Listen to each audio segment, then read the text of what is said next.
এক আজব কাহিনী সংঘটিত হৈছে শ্ৰীভূমিৰ এখন বিদ্যালয়ত। বিদ্যালয়ৰ যে ছাত্ৰৰ বেগত মোবাইল আছে নেকি, ইয়াৰ চাৰ্চ কৰিবলৈ গৈ ওলাল পিষ্টল। ভয়ানক কাণ্ড বুলি ক'ব লাগিব।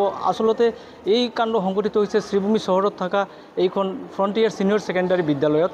ইয়াতে এগৰাকী হায়াৰ ছেকেণ্ডাৰী প্ৰথম বৰ্ষৰ ছাত্ৰৰ বেগত কিবা এটা আছে বুলি শিক্ষকে সন্দেহ কৰিছিলে। হয়তো ভাবিছিলে মোবাইল থাকিব পাৰে, যিহেতু বিদ্যালয়ত মোবাইল সম্পূৰ্ণৰূপে নিষিদ্ধ আছে। আৰু ইয়াত চাৰ্চ কৰিবলৈ গৈছিলে আৰু চাৰ্চ কৰোঁতে ওলাল পিষ্টল। এইখন যে বিদ্যালয়, এই বিদ্যালয়ত আমি আচলতে ইয়াতে ভিতৰত আমি যাবলৈ চেষ্টা কৰিম। ইয়াতে যে শিক্ষকসকল আছে বা প্ৰধান শিক্ষক অধ্যক্ষ আছে, তেওঁলোকৰ পৰা আমি জানিবলৈ চেষ্টা কৰিম যেন ইয়াতে আছে যি আচলতে কেনেদৰে যেন শিক্ষকসকলে ছাত্ৰৰ পৰা এনেদৰে পিষ্টল ওলালে। গতিকে আমি অলপ কথা পাতিব বিচাৰিম। এগৰাকী শিক্ষক আছে, শিক্ষকৰ পৰা আমি জানি ল'ব চেষ্টা কৰিম কেনেকৈ হঠাৎকৈ এনেকৈ ভয়ানক ঘটনা কেনেকৈ সংঘটিত হ'ল বা আপুনি কেনেদৰে চাৰ্চ কৰি পালে। আমিও একচুৱেলি বস্তুটো লৈ মানে বহুত ষ্ট্ৰেঞ্জ। আমাৰ আজি 19 বছৰীয়া এই স্কুলৰ ইতিহাসত কি ক'ম, এনেকুৱা চিটুৱেশ্যন। মই একচুৱেলি 4th পিৰিয়ডে মোৰ ইকনমিক্সৰ ক্লাছত মই যেতিয়া সোমাইছোঁ, HS ফাৰ্ষ্ট ইয়াৰ আৰ্টছ আৰু কমাৰ্চ আমাৰ একেলগে কম্বাইন ক্লাছ, তেতিয়া মই মানে দেখা পালোঁ যে এটা ষ্টুডেণ্টে আপোনাৰ পকেটতে কিবা এটা সোমাইছে। তো আমি জেনেৰেলি মোবাইলটো চাৰ্চ কৰি থাকোঁ, কাৰণ ইয়াতে মোবাইলটো এলাও নহয়। তো মোবাইল চাৰ্চ কৰিলে মই লগে লগে তাৰ ডাইৰেক্টলি পকেটতে হাতটো দি মই ভাবিছিলোঁ যে মোবাইল পাম, কিন্তু মানে পিছতে চালোঁ যে এটা মানে পিষ্টল এটা।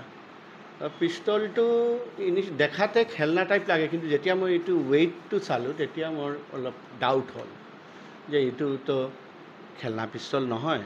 আৰু লগে লগে মই এইটো চিজ কৰি আমি ল'ৰাটোক লৈ আমি ছাৰৰ ৰুমতে আমি আহিলোঁ, প্ৰিন্সিপাল ছাৰৰ ৰুমত।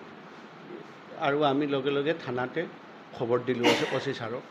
তো থানাৰ পৰা মানুহ আহিলে, আহি গোটেই বস্তুটো ইনভেষ্টিগেশ্যন কৰি এই ষ্টেটমেণ্টটো মানে ল'লে। আৰু ল'ৰাটোৰ গাৰ্জিয়ানকো আমি খবৰ দিলোঁ ইমিডিয়েট অহাৰ কাৰণে। সেইটোৱে আৰু আমি মানে আচৰিত পালোঁ যে এনেকুৱা বস্তু লৈ আজিকালি HS ফাৰ্ষ্ট ইয়াৰৰ সৰু ল'ৰা স্কুলতে আহি যায়।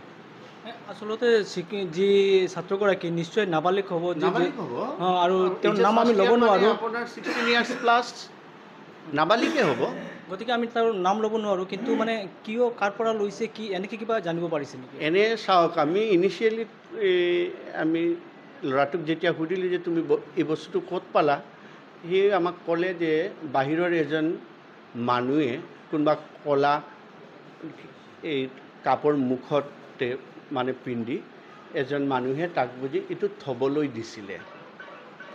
তো সেইটো আমি মানে তাৰ কথাটো বিশ্বাস কৰিব নোৱাৰিলোঁ। তো মই লগে লগে ক'লোঁ তোমাক যদি এনেকুৱা বস্তু দিছে, তুমি কলেজত সোমাওঁতে তুমি লগে লগে এইটো অথৰিটিক কিন্তু ইনফৰ্ম কৰি দিব লাগিছিল। তুমি সৰু ল'ৰা, তো তুমি পুলিচক যোৱাটো তোমাৰ কাৰণে দিগদাৰ। কিন্তু আমিতো এজ এ গাৰ্জিয়ান আমি ইমানজন টিচাৰ আছোঁ, আমাৰ প্ৰিন্সিপাল ছাৰ আছে, এইটো তুমি কিয় ইনফৰ্ম নকৰিলা? ল'ৰাটোৱে আৰু কি ক'ব, অলপ ভয় খাইছে। তো আমি আৰু কি ক'ম, আমি নিশ্চয়কৈ আচলতে ভয়ানক ঘটনাৰ লগতে এক ৰহস্যজনক ঘটনা। কিয়নো হ'ব পাৰে যে ছাত্ৰগৰাকীয়ে যেনেদৰে কৈছে যেন কোনোবাই সোমাই দিছে, কিন্তু ইয়াৰ আঁৰত যে ৰহস্য থাকিব পাৰে, ইয়ালৈ কিন্তু আৰক্ষীয়ে ইতিমধ্যে তদন্ত আৰম্ভ কৰিছে। ছাত্ৰজনক থানালৈ লৈ গৈছে আৰু সকলো ধৰণৰ তদন্ত আৰম্ভ কৰিছে। ঘটনাৰ আঁৰত কি থাকিব পাৰে, সকলো হয়তো আগন্তুক সময়ত হয়তো ওলাই আহিব পাৰে। আপুনি বিচৰা বাতৰি পাব কেৱল নিউজ 18 এপত। নিউজ 18 এপ ডাউনলোড কৰিবলৈ স্কেন কৰক এই QR কোড। গুগল প্লে ষ্টৰতো পাব এই নিউজ 18 এপ।